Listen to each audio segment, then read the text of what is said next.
Well, anybody who tunes in early, oh, excuse me, there, I was playing around. Last week, that string was dead, and it had to do with the audio, because I was using a filter. And let me turn that mic. No, I might want to play some more. But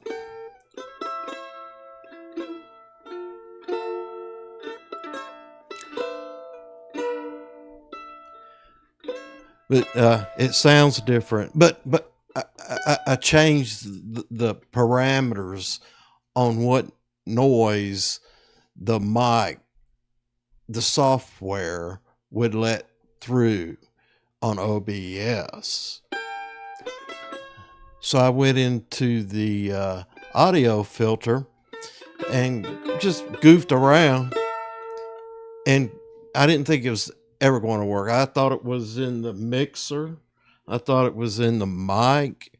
But there it is. So now, I am not a player of the mandolin. I play, but I don't consider myself any kind of anything other than someone who enjoys the sound of the mandolin. That's all that matters. And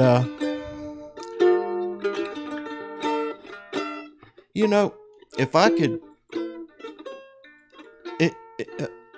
I could pick something out of the ether and apply it, it's pleasing to my ear, mine, and I think it should be expressed like ideas, freedoms, patriotism. None of these is a requirement. I just think it's something I want to do. And someone else may find pleasure in what I do, and it can bring them joy. What else could there possibly be?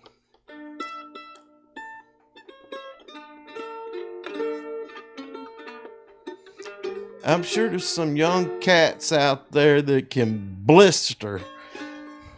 That ain't me. I enjoy some of them. I like them. I like listening to them. I imagine trying to tell a story.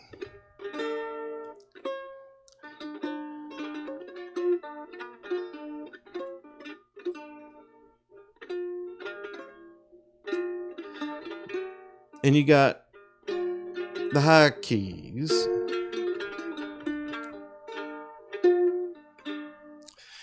And some of them rhyme if you hit two of them at once. Some of them don't. And it produces different melodies, I guess is the term. And to have that kind of float through your mind,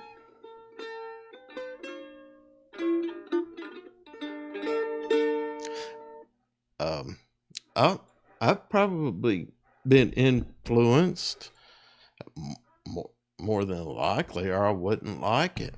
I don't know who. Hey, no, that stuff's killing me, man. Let me Y'all bear with me. Shut some of this stuff down. I mean, you still getting me? All right. Well, anyway, left that old stuff. I just like to, but yeah, I gotta talk a little more about it. I mean, it was. Let me turn these headphones off so I'm not getting feedback into the mic. See, I'm still learning all this stuff, boys and girls. I'm not.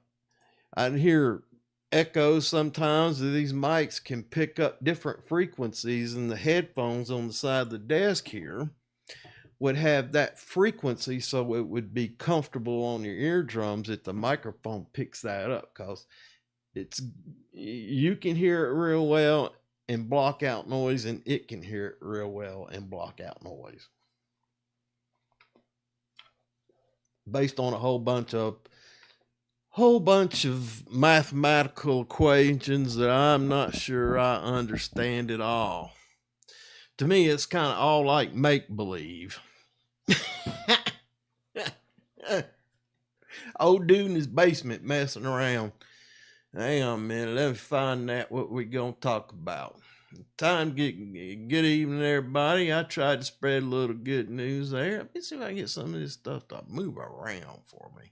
Well, I'm missing something. Y'all gonna have to bear with me. That's all I can say. You get to bear with me. Get this thing. I don't need all that much real estate. What do I need? What do I need? I don't know. Oh yeah, my Word doc. It's got to. Oh lordy. Y'all hang on. All right. All right.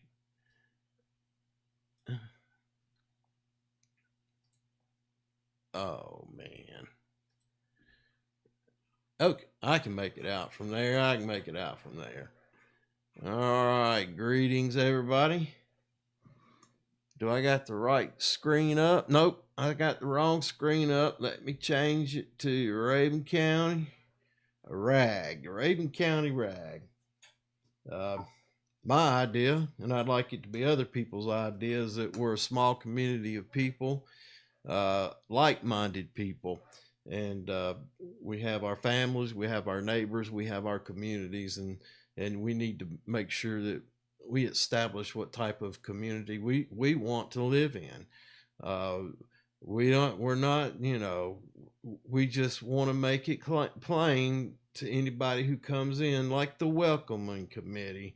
This is the way we are as a community, and you can call that any way you want, and you be divided into a municipality or a district or whatever it is. This is all legal stuff, and y'all hash it out, and whichever side gains strength through the participation of the citizenry, that's the idea that grows.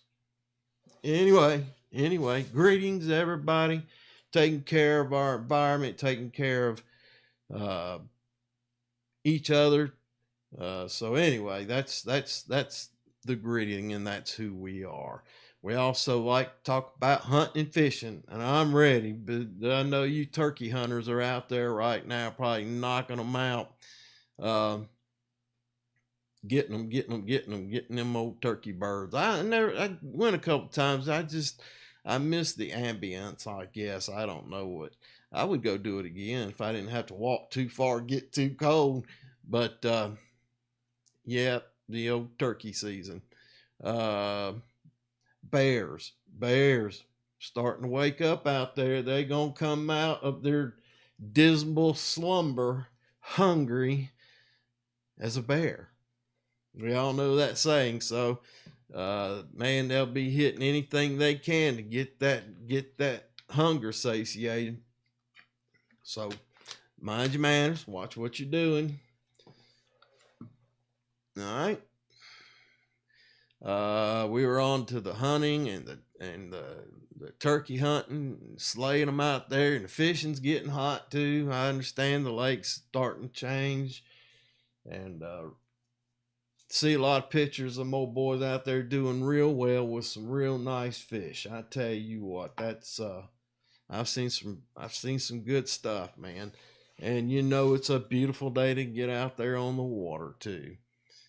Probably a little cool in the morning and the evening, but other than that, anyway, that's where we're at on the. I don't know if anybody's watching. I still don't know how to operate all this stuff. I could be here just as blind as a you know what, not know what's going on around me, but I'm making an effort. I have had it where but I'm not going to complain. I'm just happy to be here with y'all. Whoever may show up, scroll by, whatever. You want to catch a glimpse of this, like, man, I'll be just tickled pink. And we have something in common, conversation, something in common, or whatever, neighbors, or live in the same county, same region, whatever, and you find this stuff entertaining, and you can relate to it because of the region that you live in, and it's good, clean conversation where we talk about the good things in life, right? There you go. Anyway, I don't see anything on there, but I seen one or two pictures of the bass, but I seen some fine looking crappie fish. What do they call them over there in Louisiana? Chocolat. Chocolat. Can't remember the name. It's a French name, and that's what they call them over there out west on the Gulf. And before you get to Houston. Yeah. So, hey, we's on fishing. And let me see. Shoot, man. I don't know why. I got this one program, the YouTube, and it's just me. I can't figure out the space. Like going to the party and you've been partying all day. I don't understand it.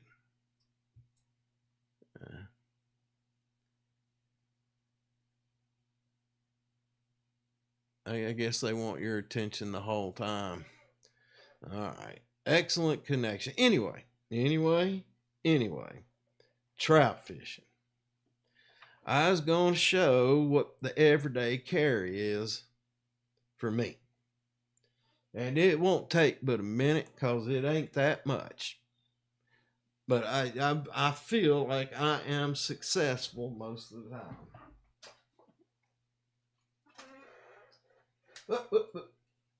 See them fan up there. I got two rods here. I guess they're 5 feet. All right. I guess they're 5 feet. But this is the rig. Zebco T11 4-pound test. Now this is my bait rig. Number 10, number 12 hook, small BB weight right here, and a strike indicator right here, a little bitty bobble. And the difference between that strike indicator and that hook is the length between my fingertip and my nose, and that's probably about 6 feet. Might be 5.5. It's somewhere right around in there. Don't make a difference. If I need to go deeper, I go deeper. If I need to come up, I come up. But that's a good starting point in the column of water. Yeah. Man, you can wear these things out, and that's fine. I mean, they're not. If you had a better made one, a higher quality one, I've got some. I got mine here that I made that I'd show you. And these are fine. These are a Shakespeare or something, and it's a fine rod. There's nothing wrong with the rod. I think the spine's in the right place. If I remember correctly, I probably wouldn't be fishing it. But, you know, for the money you spend on that combo, that's not bad. It's got a hook. I don't know if you can see it. Got a little old hook keeper here. And Zebco T11. I see a lot of people out there with them ultralight open face, and they're fine. They're fine. But I just feel like I can. Whoa, there's a ceiling fan up above. Let me put this one over in the corner.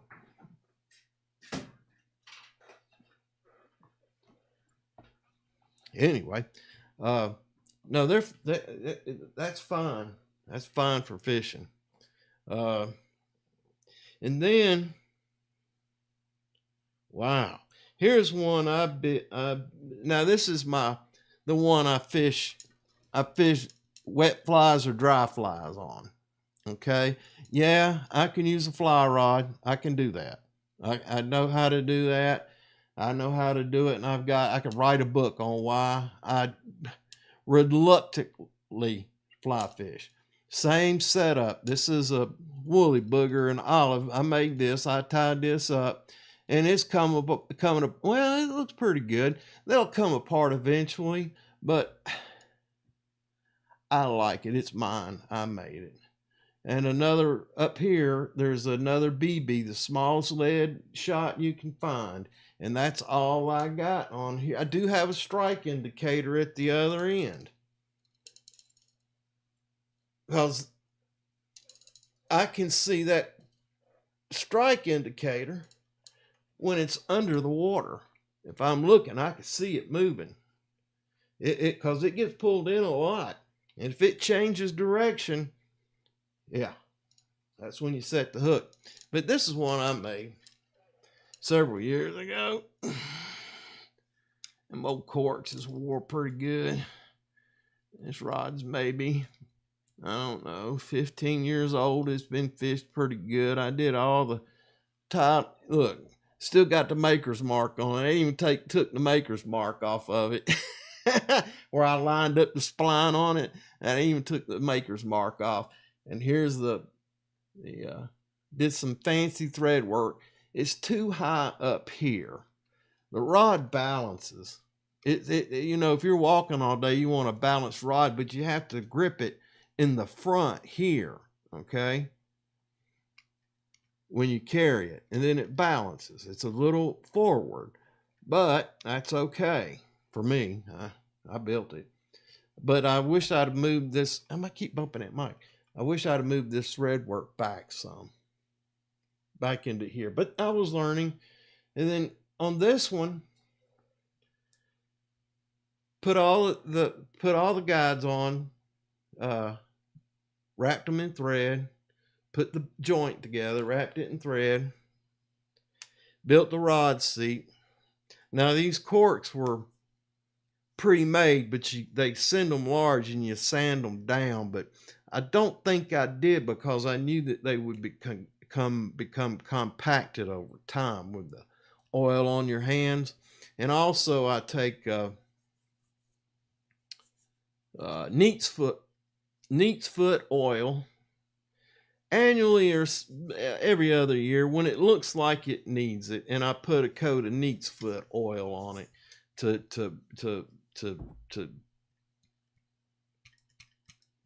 you know, help the leather, to nurse the leather. Now this one got damaged, or the butt cracked. I don't know if you can see it. Yeah, there's a crack right there. It's not opening up, and I don't think I've glued it, but I do keep the oil on it so that it stays supple enough to maintain that shape. And hopefully, because the way I put this on here, there's a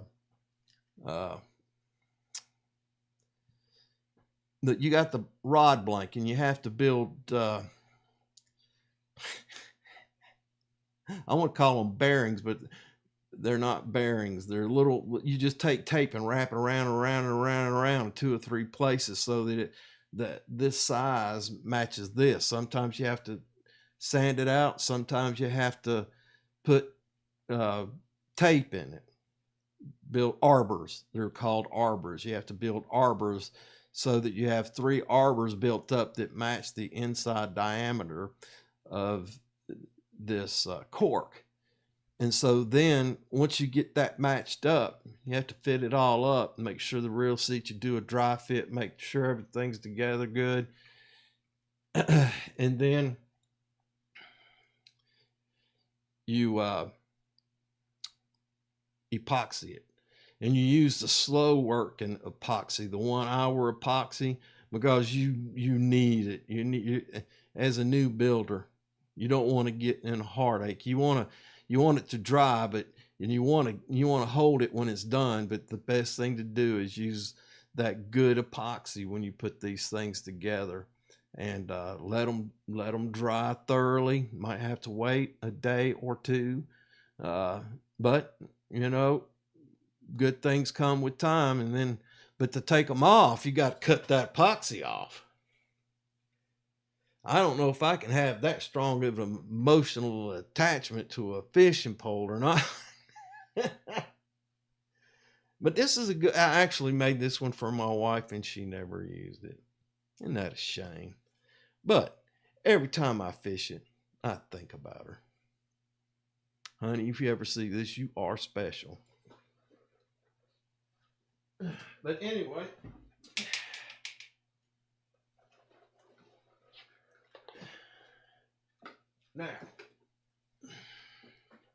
now during the dry fly season, what time is it? Oh, we got plenty of time. Unless somebody pops up with a question or a comment. Now, during the dry fly season, the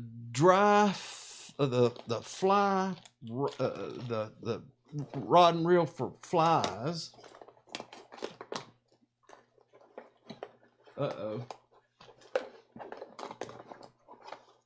there it is. I was looking from a big fly box. Well, guys, this ain't a brand new Orvis.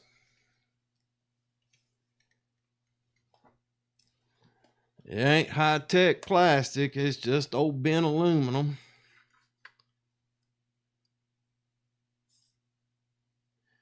But I need to tie some flies. I need to tie some. I keep my wet flies over here. Keep the dry flies in their boxes. Now, I haven't been successful at the dry flying time, and I'm not going to claim any of, I don't even have any. Maybe I do. Do I have a Royal? That's a dry fly. Yeah. There's one. Yeah, I ain't gonna let you see. I need a piece of paper. Piece of paper. Piece of paper. That help. Yeah. Alright. Some kind of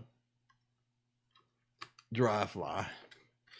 I'll use that same rig, but what I'll do is that strike indicator, because they can become waterlogged. They're just plastic. They get cracks in them. They get hit, whatever the reason. I'll take and replace that with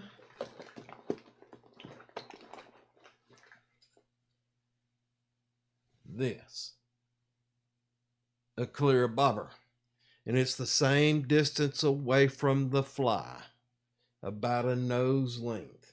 Okay, y'all excuse me, trying to call me, probably junk mail. But what this does is this floats real good, and it doesn't drag that wet fly down. Now you have to keep feeding line to keep it from getting the fly getting ahead of it and drowning. You have to try and keep it parallel with the fly as you're going down. But if there's a big holdover in that hole and you want to tempt him with what you got, then I think, in my opinion, for this kind of fishing, that is the best stance to take. Now, that's my experience. I'm sure there's anglers out there that got all kinds of ideas, and I'd love to hear them, because I ain't tried everything. I ain't tried it all.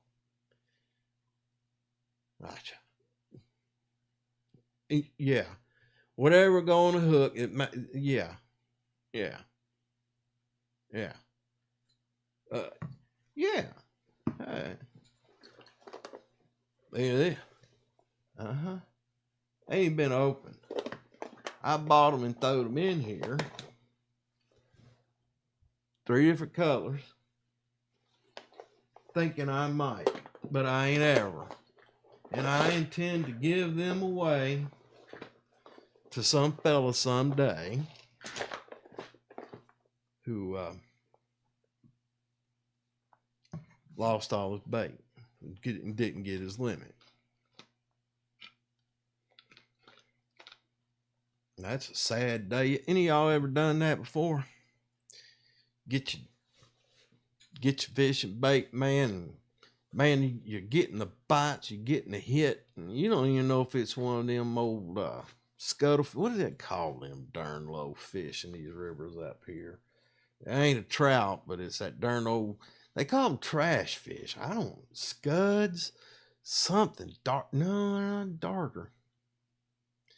Anyway, it slips my mind, and they're aggressive, boy. They're little monsters. They will hit and hit hard. They're sometimes you go, man, it's a small trout, and it ain't. It's one of them darned old. What do you call them? I don't know. Anyway, darn, I hate it when I can't remember. Yeah. So scuttles. I gotta change my thoughts here. Move along, y'all. Sit here and just watch me. Some idiot sitting there going, scuttles, scuttlefish.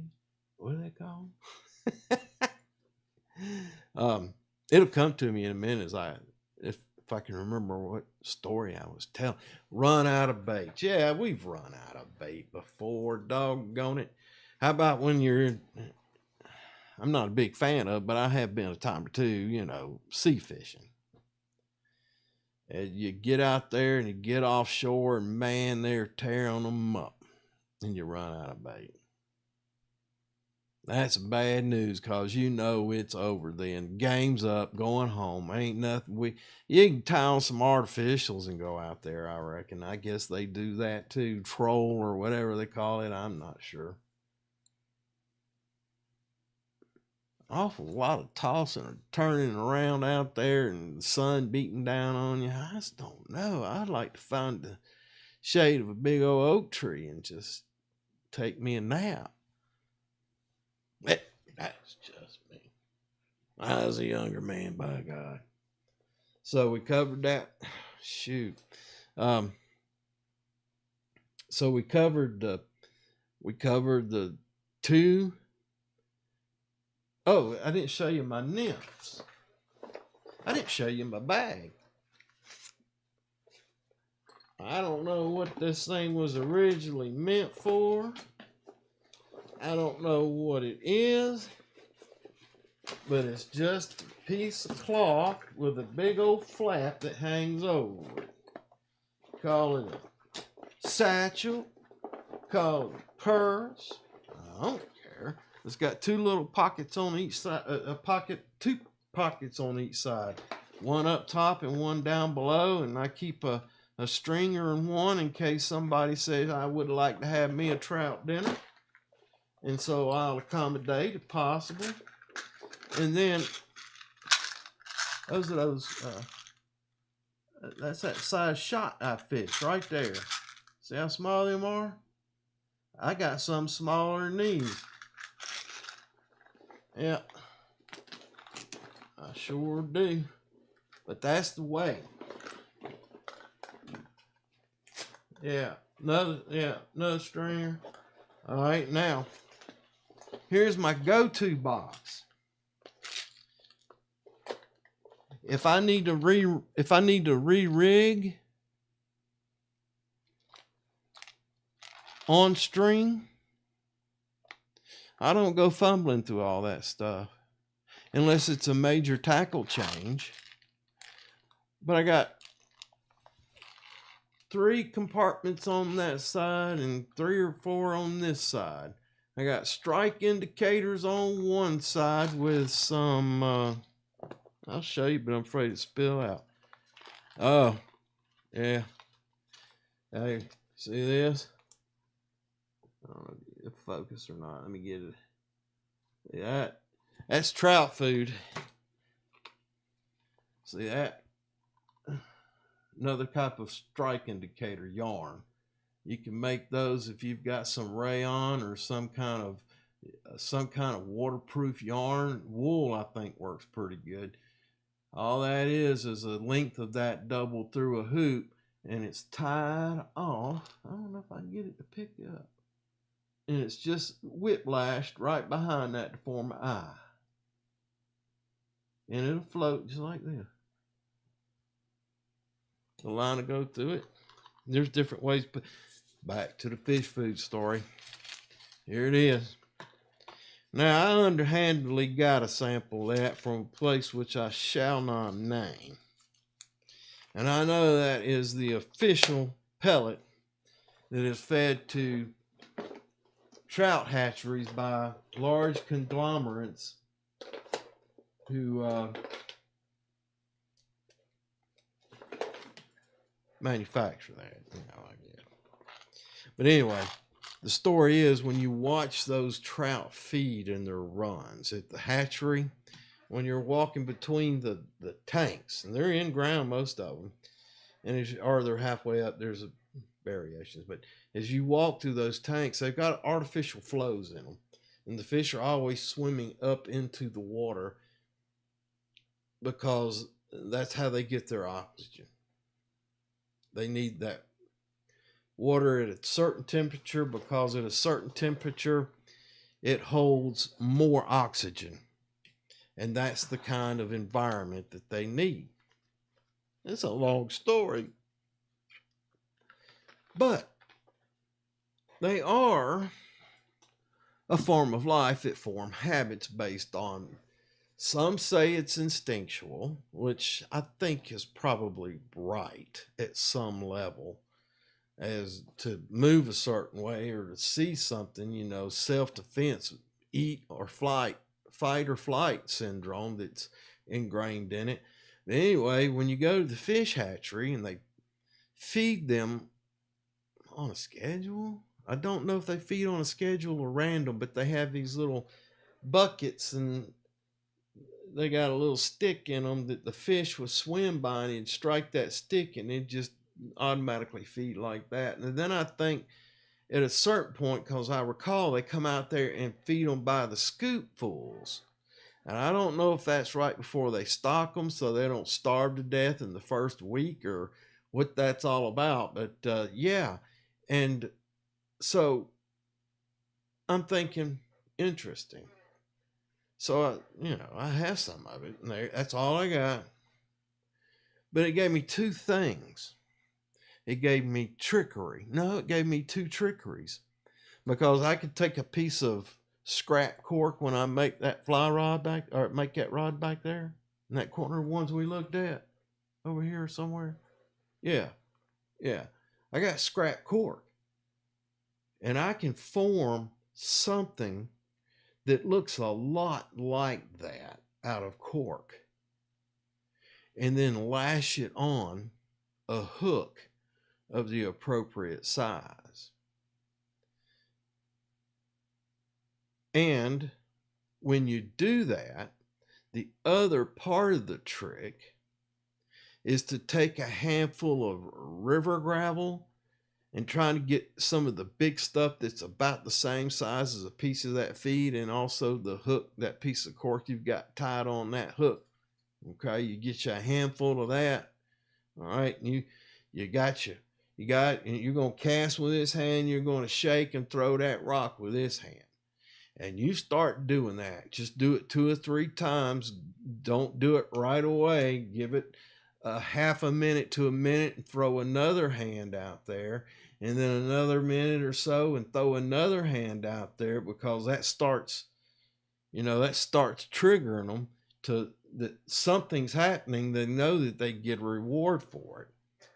Well, there's no reward in rocks and sand. They understand that. However, when they see something that floats by that they were fed at the very beginning of their life, they may take the bait. That's a lot like life, man.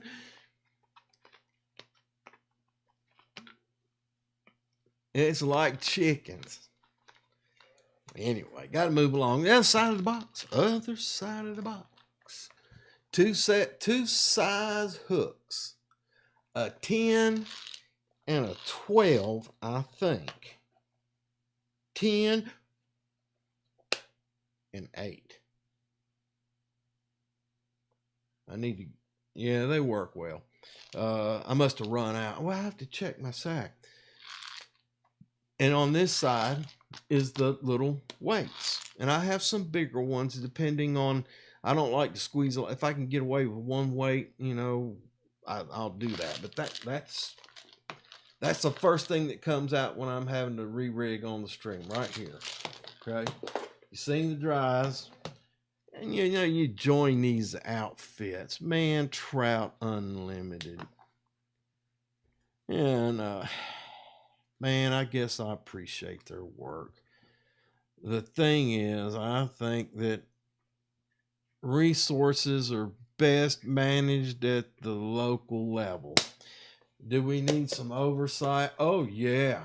These old boys out there that build for a nickel would build something that ain't good for the environment, the person he's selling the house to, nobody except for making a quick buck. And I ain't against making money, but sometimes you got to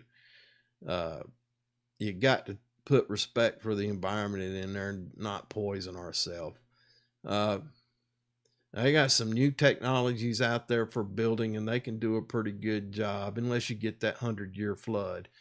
That's old box of nymphs here, another aluminum box. I probably use these the least. These second to the least. And this the most. Because one thing's for certain.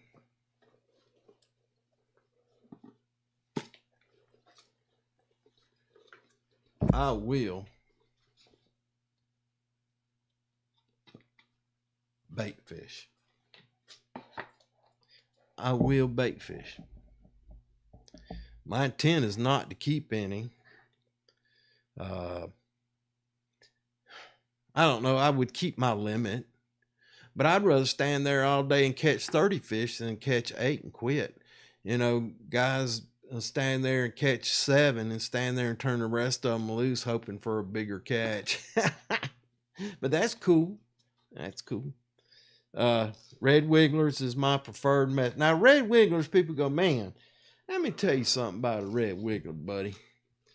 I got a coffee can just inside my basement door. And when I go fishing first time in the spring, I pick these things up and they tell me there's 30 in here, and I probably paid close to $5 for it. And I figured it out, and it, you know, one at a time, it ain't bad. But they don't ever say one because it's not feasibly. Anyway, so you buy 30. And I'm not going to use them. The old lady works in that store in there. I walk in there and I say, "You got any crickets?" She go, "Yeah, we just got a fresh batch in." I say, "How much would 3 cost me? That's all I'm going to need is 3.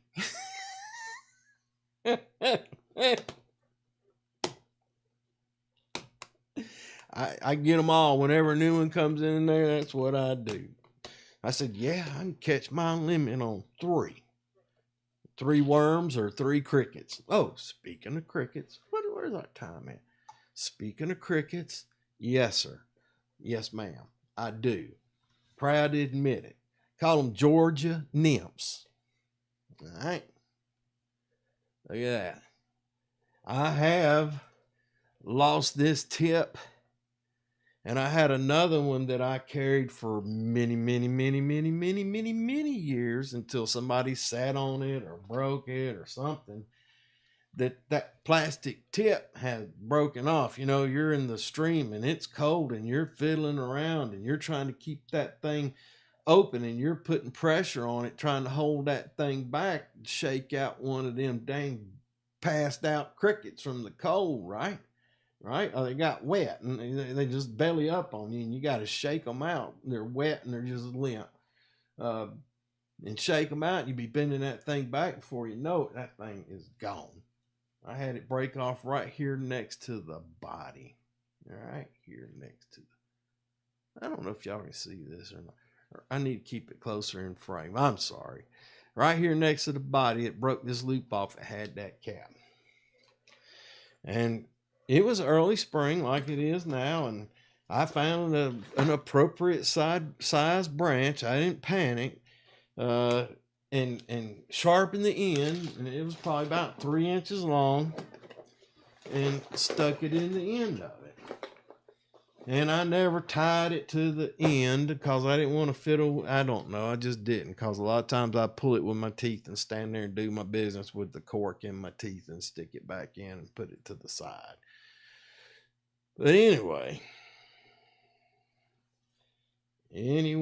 that string on there, that's a piece of, my wife calls me cheap. I think I'm practical. I've dabbled in the old art of leather work, and I bought a bag of laces, leather laces, and they were probably something off a bigger cut that when they were building a saddle or a purse, and they get these, I guess they're 5 or 6 feet long, and they'll be big pieces, and then they'll just make cordage out of them and sell them in bags to feeding seeds, because a farmer or somebody is always going to need some leather to repair a harness, or I don't know, whatever in the world might be. But I bought a bag of that stuff, and the other one was a 2-piece strap. Yeah, it had a piece of that old white nylon cordage on it, and on the other side it was knotted to a piece of paracord in the knot, in the middle. But I made this one to length. That's why I got these knots this way. I made this one to length. I could shorten it more if I needed to, or give it length, so when I stand up and wearing it, it's in a position that's comfortable for me. Let me see where that thing goes. And you don't carry it like this. You carry it like this so that it stays behind your back. Right? And then it's long enough when you go to fish it, this in the back is long enough to allow you to control it and shake that bug out and drop it, put it back and drop it, and then take that bug and hook him. Because, if you're catching as many as I do, you're going to, am I even getting that? You're going to need it. In the bag, it's the same way. There's probably a bunch of pro fishermen in here. And since I don't use it as often, or what I have to access is easy, I string it the other way. So when I'm fishing, I've got both hands open to work the line. And all this stuff, because of friction, stays on the backside. And I told you the one I always go to is that little box. And I know it most of the time by feel. I'll have to relearn it. I know it by feel, and I can get what I want with the flap open and drop it back in when I'm done. I've got a pair of hemostats somewhere. There's a pair of nippers. They're on a reel on the inside. I keep them on the inside. And then I got a leader straightener on the other side. It ain't nothing but a piece of inner tube, piece of leather sewed over it. All that does, you drag your leader through it. The heat generated through the friction is enough to heat up that monofilament leader. And pull the kinks out of it from getting hung up or whatever. And then you may ask, well, Scott, all that sounds pretty interesting, but what do you do with your worms? I when I go fishing, I stop by the basement. Now I throw scraps in there, lettuce and vegetable scraps, and I'll throw a piece of cardboard or two in there. And then worms actually stay warm enough right there in the basement to survive and to multiply. I'll check it and make sure it's not too dry or it's not too wet. And I've got holes poked in the top of that coffee can. And I'll come in from fishing and get me one of them cans that I like to hoard. And I'll use a metal one. And dump them worms out of that. I'll put some topsoil in it and some vegetable stuff and some,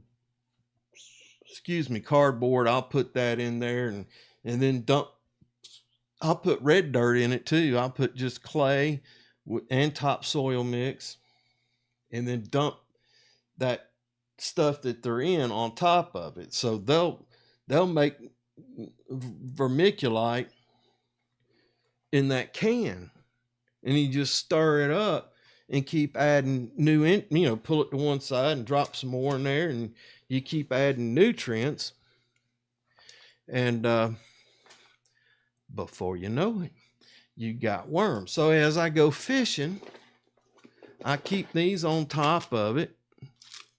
I got 2 of them, and I'll keep it to the side on top of another can, and I'll pick through there with a pencil or chopstick or something like that and dig out, a good amount, 8 or 10 worms, sometimes maybe more, maybe less if I'm going to use crickets, and off we go. Only thing I have to buy is the crickets, and the ones I don't use, I used to come home and plant them in the yard, and we got a good population of crickets in the yard, and that's good for the environment. They do a lot of things for the environment. And so I've got this red tub out there in the back. It's a tote, and it's red and it's got pretty high sides, and I'll throw the crickets in there and throw a potato in there and a wet sponge in there and check on it, every day or two and make sure they're doing okay. And I fish off of those through a good part of the season. I love my vendor, the store. I like going to them, but you gotta consider it. Think of all the fuel and resources that were used for that guy to have that commercial growth. And that's great that he does, but not everybody can do it. Not everybody. I'm glad there's enough lazy people out there who don't. It is a wonderful thing in this country where if you want fishing worms, you can go to the darn store and get them. I don't know hardly anywhere else in this country where that's not possible. I remember going fishing with a cousin in West Virginia, and to get your bait, live bait, either dug your worms or he had a seine net, and he would walk up small creeks and use that seine net. He'd catch minnows. It could have been bass minnows, catfish minnows, brim minnows. It was just small fish that he was going to use for bait. They weren't these things from wherever in the world they come from that grow at some extraordinary rate so they can produce offspring at a rate that is so that they can be sold on the open market to be put into our native waters.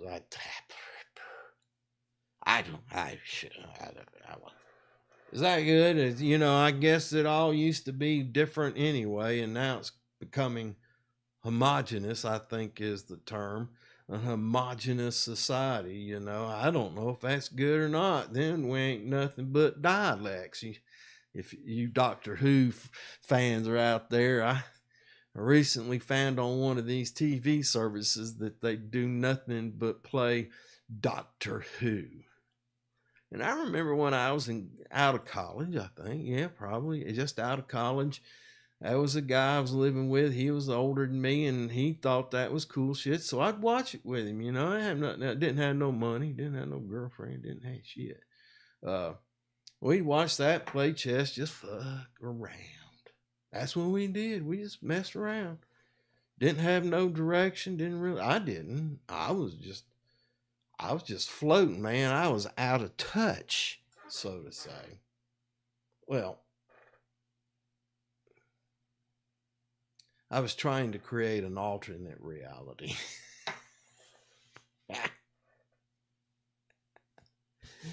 Anyway, so I don't know where we were going with all of that, but as I mumble through something, I don't know, just another day in the world of Scott. We were heavy into fishing. I was talking about that roommate I lived with. I don't remember why. Oh. Also, I mean, I could have all kinds of them big old packages that people wear, but it's got several pockets in the front for knickknacks. I think I got a tape. Yeah, I think there's a compass and there is a tape measure. There we go. Yeah. Tape measure. It needs oil, shoot.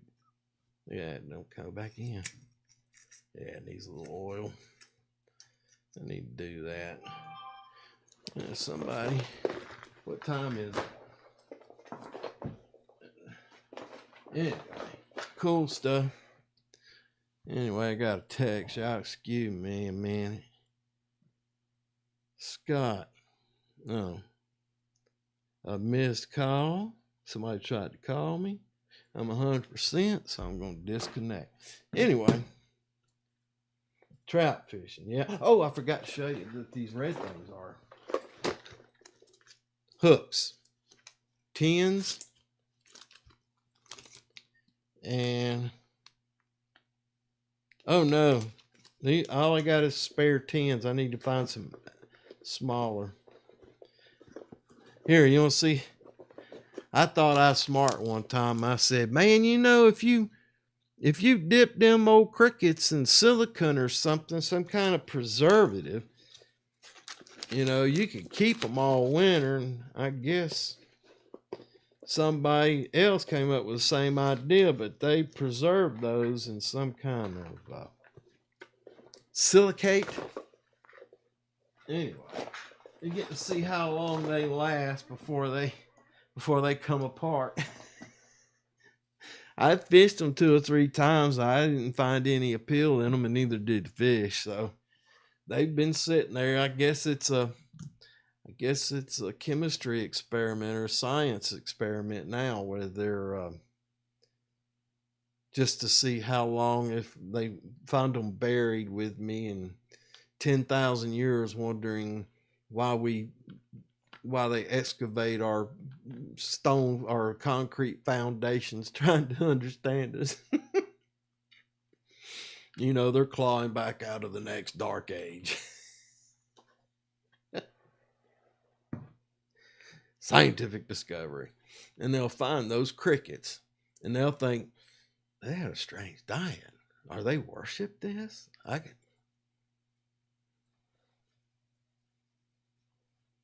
Anyway, you know that is from trout fishing, right? You know that kind of absent-minded drifting around, that is a symptom of the disease. And I'm not sure what to call it. It's an affliction, and it's related to catching a particular species of fish. An obsession. Why? How? Where do they live? What do they eat? How do they swim? What's their predator? How do they see? What's their eyeball? What temperatures do they best work at? Why are they so dependent on the fly hatches? How does that happen? Why does it do that? What's the moon have an effect on it? What's the water temperatures? What kind of effect does that have on their habitat and their well-being? Strange, strange, strange. And not getting paid to do it. Huh. I missed my calling, I reckon. Yeah, I had some strong influences in that now. I took biology and invertebrate zoology. I don't know if I took vertebrate or not. I took evolutionary biology. I took botany. One of my favorites, I would imagine. The literature, arithmetic, physics, chemistry. It's interesting, and I wanted to know about it, but I didn't want to know that much about a lot of it. I mean, if it played into any kind of future endeavor, I certainly knew how to go about qualifying the information if it were a viable option. Anyway.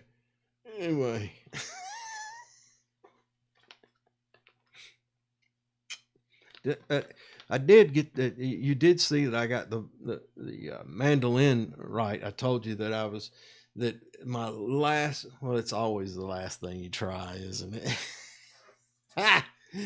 Anyway, I went into the noise cancellation settings in OBS, and they have two different kinds. I don't remember the name of them. I guess I could look them up. But if you want to know more and you watch this, then you send me a message and I'll talk to you about it. But they've made 1 billion YouTube videos about those things.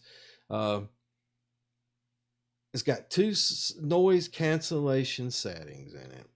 One they identify as superior, in that it uses more CPU. So me being the kind of guy I am, trying to get things just relying on something other than my own intellect, not knowing any better, that's all, chose that safe route.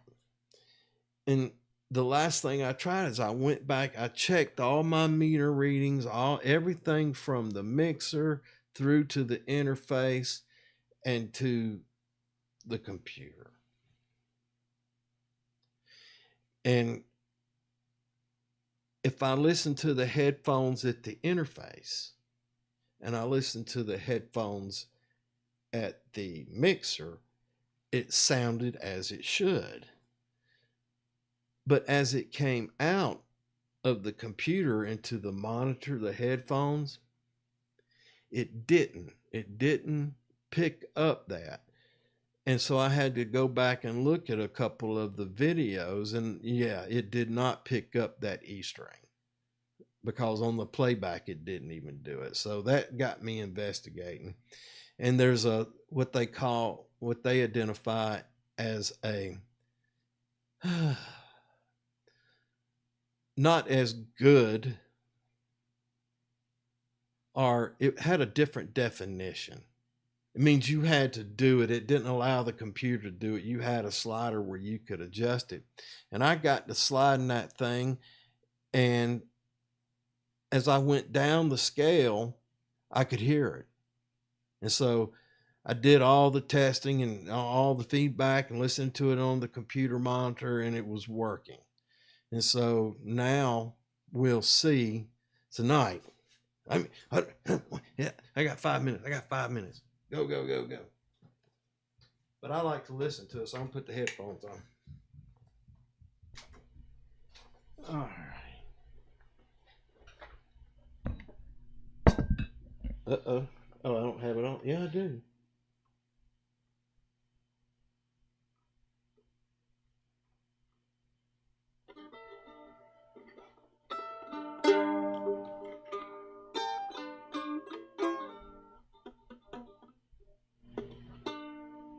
Huh. Crap.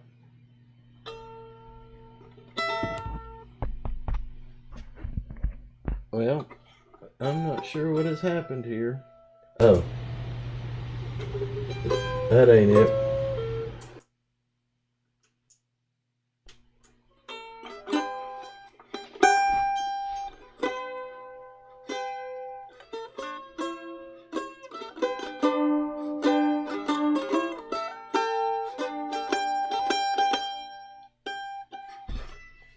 Is this one work? None of them are working. Oh. Oh, I'm not monitoring. Y'all, excuse me, I gotta get this right. I had to turn the headphones back on. All right. How did it sound?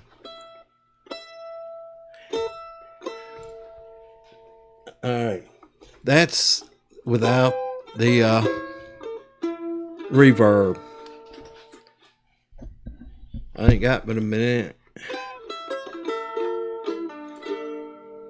And then I got to playing around and found reverb. So now.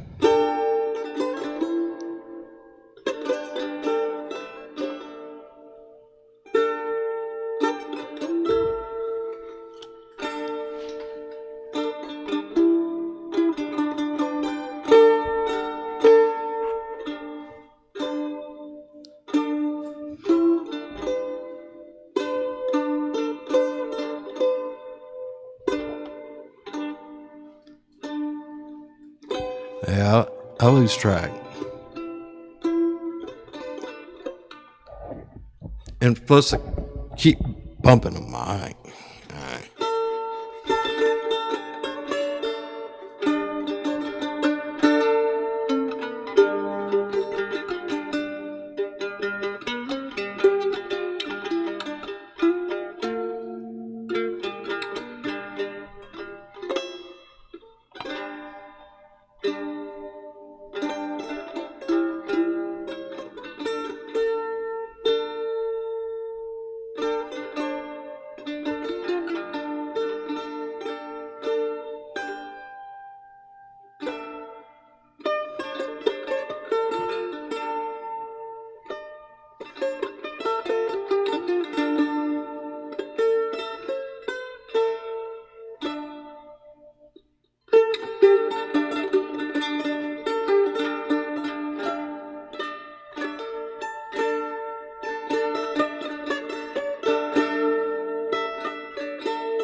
All right. Appreciate that.